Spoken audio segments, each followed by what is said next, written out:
C2+50% जो का formula लगाकर डॉक्टर स्वामीनाथन कमीशन की रिपोर्ट के अनुसार फसलों के दाम दीजिए, किसान और खेत मजदूर का कर्ज खत्म कीजिए। लखीमपुर खीरी देखिए, अभी 1 महीना रह गया। हमने बोला आप अगर देश के किसान का हृदय शांत करना चाहते तो उनसे इस्तीफा ले लीजिए, उनके लिए भी सरकार तैयार नहीं है।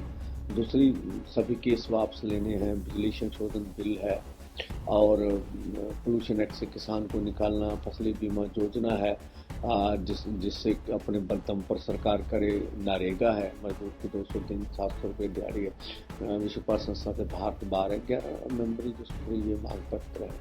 लेकिन मुझे लगता नहीं है अभी सरकार सिंसियर है। जो मीडिया में अभी बातें आ रही हैं कि सरकार बोल रही है कि ये जो एमएसपी खरीद की गारंटी का कानून है ये बन नहीं सकता इतनी जल्दी। मैं फिर आपके माध्यम से कहना चाहूँगा कि ये 23 फसलों के ऊपर एमएसपी अनाउंस करते हैं। सीएसीपी की रिपोर्ट के अनुसार सारी कैलकुलेशन होती है पूरे देश से। तो जिन फसलों के ऊपर आप एमएसपी दे रहे हैं, पहले से अनाउंस करते हैं, कुछ की खरीद करते हैं, बाकियों की खरीद नहीं करते। हम तो इतना ही कह रहे हैं ना, उसके ऊपर लीगल गारंटी दे दीजिए कि उस एमएसपी से नीचे हमारी फसल ना बने। तो इसमें कमेटी का तो सवाल नहीं है। सीएसीपी की रिपोर्ट आपके पास है, आप पहले चीज अनाउंसमेंट कर रहे हैं। तो मुझे लगता है केंद्र सरकार के मंत्री महोदय मीडिया में तथ्यों को सही रूप में नहीं रख रहे हैं। हम चाहेंगे माननीय प्रधानमंत्री जी आगे आए और किसानों से वार्ता करें और जो पिछले 75 सालों से ये बड़ी मांग रही है हमारी, उनको मानना चाहिए।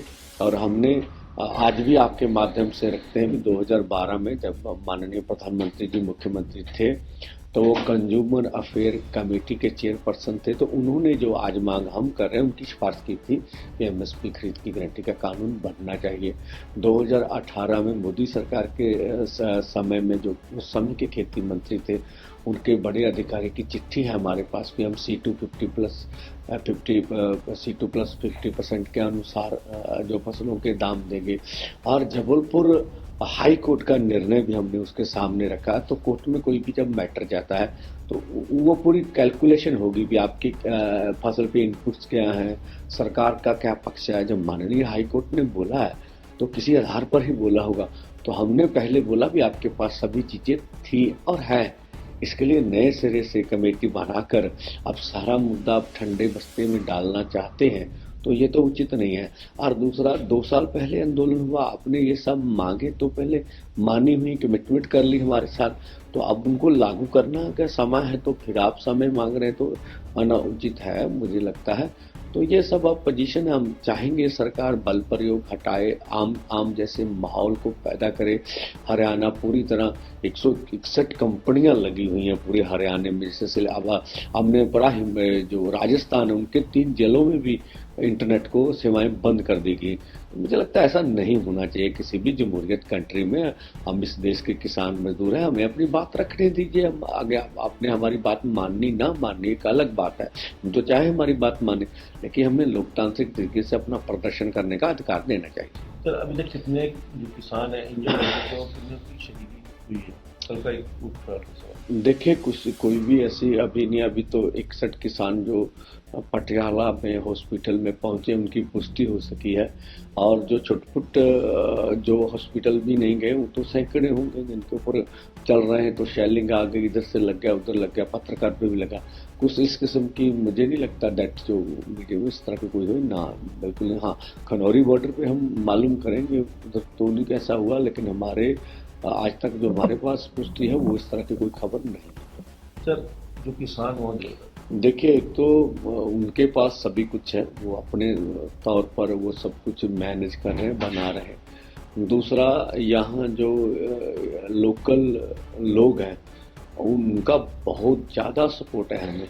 वो सब कुछ यहाँ पानी लंगर सब कुछ लेके आ रहे हैं, हर तरह की मदद की जा रही है हमारे। तो अब लोगों की गिनती बढ़ रही है। हम पूरे देश के किसान खेत मजदूर से बोलेंगे, जैसे पंजाब हरियाणा से अधिक किसान जो है बॉर्डरों की ओर पहुँचे ताजो हम अपना। और हम फिर आपके माध्यम से कहेंगे कि हमने बिल्कुल अपनी ओर से शांतमय तरीके से, पीसफुल तरीके से आगे भी हमारे जवान ने अपना प्रदर्शन करना है। क्या ये जारी रहेगा? जैसे कल आगे बैरिकेड तोड़ा था, आगे की कारें काफी बैरिकेड, कैसे बात करवाएंगे? हाँ देखिए, हम अपने कोशिश करेंगे भी टकराव से बचा जाए और सरकार हमें रास्ता दे, उसके लिए हम कोशिश करेंगे। नौजवान किसानों को क्या मैसेज देंगे? एग्रेसिव ना हो, उनको क्या मैसेज देंगे? नहीं, बिल्कुल ही कल हम नौजवानों के बीच रहे, इस तरह की कोई घटना नहीं, अगर कोई एक आध छुटपुट उसकी हम इनकार नहीं कर सकते, तो वो भी हमारे नौजवान बड़ा पीसफुली ढंग से काम कर रहे हैं। और हम नौजवानों को कहेंगे कोई भी मीडिया आता है, हमें उससे किसी तरह की बदतमीजी नहीं करनी चाहिए। खालिस्तान का एक टैग लग रहा है बार बार उस पर आकर। देखिए, हम देश के किसान मजदूर हैं, पहले भी हमारे ऊपर खालिस्तान का अटैक लगा गया और ये बोला गया ये पाकिस्तान की एजेंसियां इनके मगर है, ये बोला गया कि चीन की एजेंसियां, अब बोलते हैं इनके पीछे लेफ्ट है, फिर बोलते हैं इनके पीछे कांग्रेस है, फिर बोलते हैं इनके पास आम आदमी पंजाब वाले। तो पहले निर्णय तो करें भी कौन कौन है हमारे पीछे। तो इस तरह से भ्रमित करके पूरे देश को आप जो हमारी उचित मांगे उनको ठुकरा नहीं सकते, इस तरह का कोई सवाल नहीं। खालिस्तान हमारा कोई एजेंडा नहीं है, हम किस देश के किसान मजदूर हैं और उनकी मांगों के लिए आज